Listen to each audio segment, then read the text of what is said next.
All right, this is the reading commentary on the Crane-Brinton reading, the reading handout for History 321, the French Revolution for Northland College in the spring of 2020. So I had to read one part of this Crane-Brinton reading. It's actually a whole book called The Anatomy of Revolution. And basically what Brinton's project is here is he looks at four revolutions in the West: the English Revolution, the American Revolution, French Revolution, and Russian Revolution. And he tries to see if there are patterns, things that are true in all four revolutions. And the idea is he's saying, is there a way that you can say revolutions have a standard course, a standard trajectory, a standard script, if you will, that they go through these stages and do these things? And unsurprisingly, considering he wrote a book about it, Brinton does say that yes, there are some similarities that you can talk about in all four revolutions. First of all, similarities in the preconditions, and then similarities in the course of the revolution. The section I'm going to have you read here is just on the preconditions. So there's a section where Brinton just talks about similarities in all four countries before the revolution starts. So if you're trying to predict if another revolution is going to come in another country some other time, maybe you want to look for these preconditions, is what Brinton is saying. So what are the preconditions? Well, he mentions a whole slew of preconditions in here, and much of what he's writing about is talking about these different preconditions. He mentions things like governments running big deficits, people complaining about high taxation or unfair taxation, the government favoring certain groups over other groups, so that one group gets privileges from the government and the other group gets screwed over by the government. Government inefficiency, the government just simply can't do what it's supposed to do. It's got all sorts of weird bureaucratic rules, and it's all stopped up and confused. The loss of ruling class self-confidence. This is an important one. He says that the ruling classes in most societies think that they're supposed to be ruling. They believe their own ideology. They believe that they're supposed to be in charge because they're the best to be running things. But he said before each of these four revolutions, what you see is that the ruling class often begins to wonder, or at least lots of members of the ruling class begin to wonder, are we really the best for this situation? Should we be in charge? And they begin to doubt themselves. Okay, and that's a crucial thing that he's found.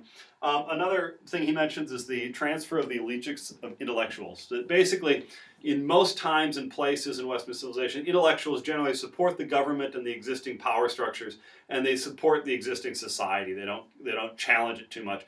But he says that in all of these cases, key intellectuals turned against the government and said, no, this system sucks, this system is wrong.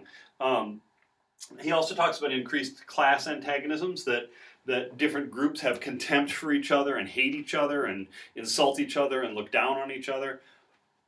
Those sorts of antagonisms increase.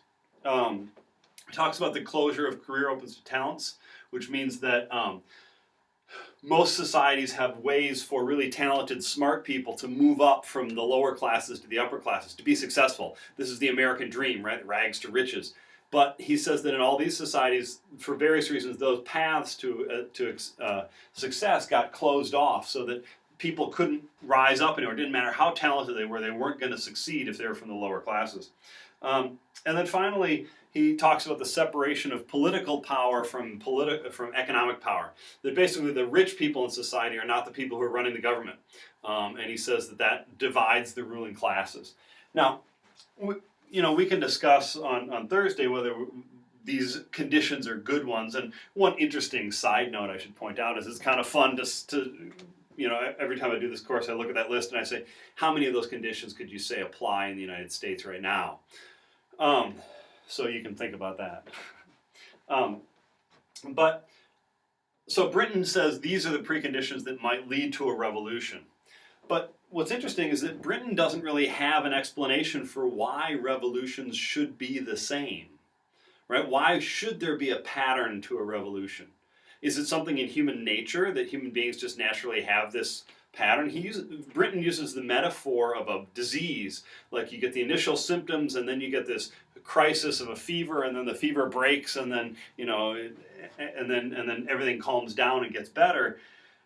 But the question is, why would a revolution be like a disease? Why would a revolution have a path? Why would there be set stages of a revolution.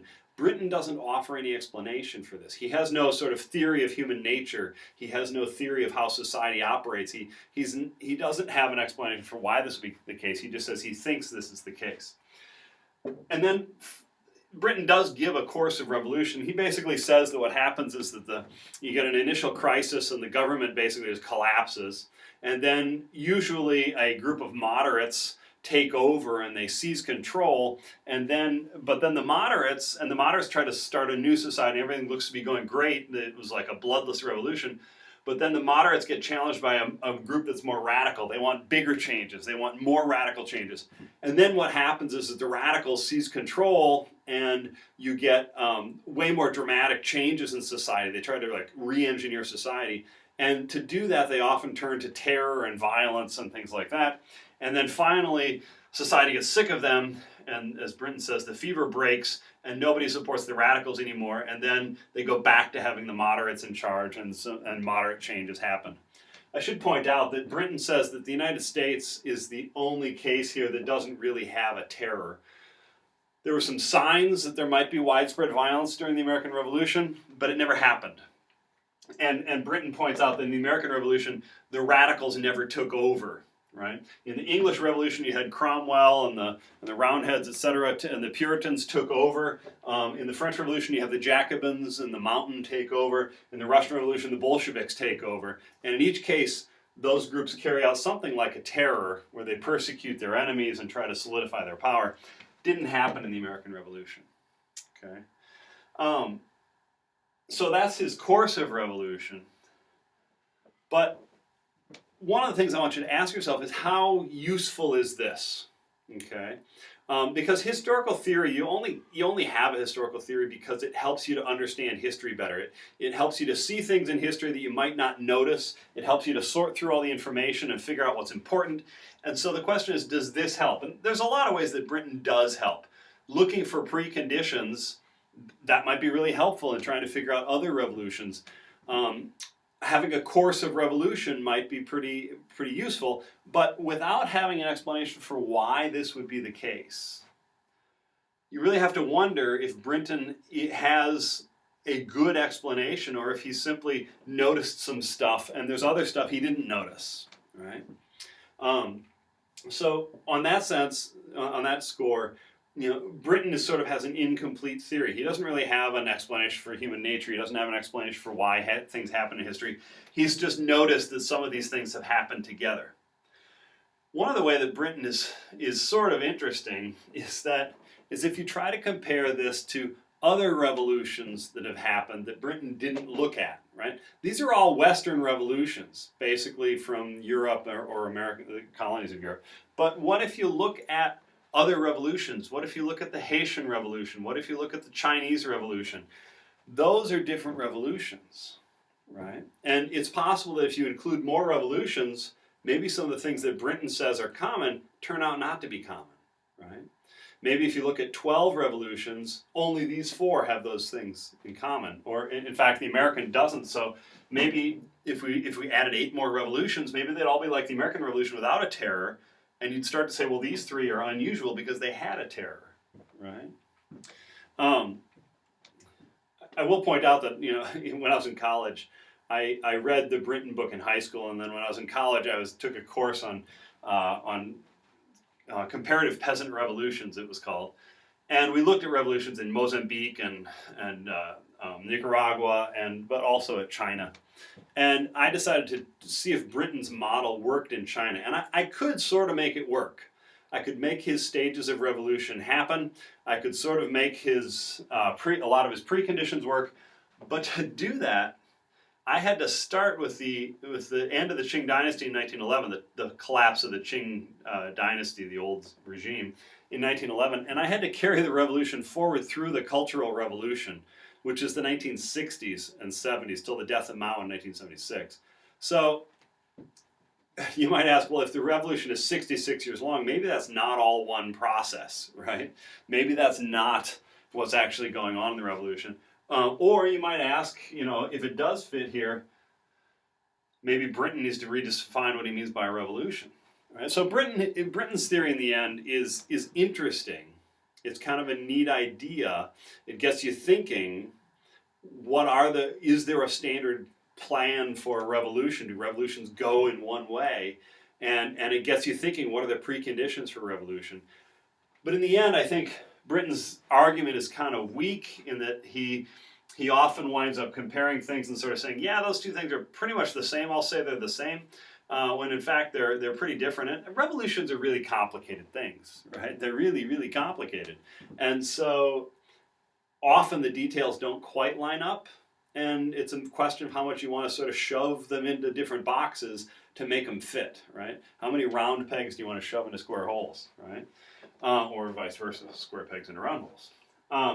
So Brinton's theory is not as comprehensive as Marxism or even the post-structuralists, because he doesn't really offer a mechanism for why this would be the case. He's just noticed a pattern, right? And his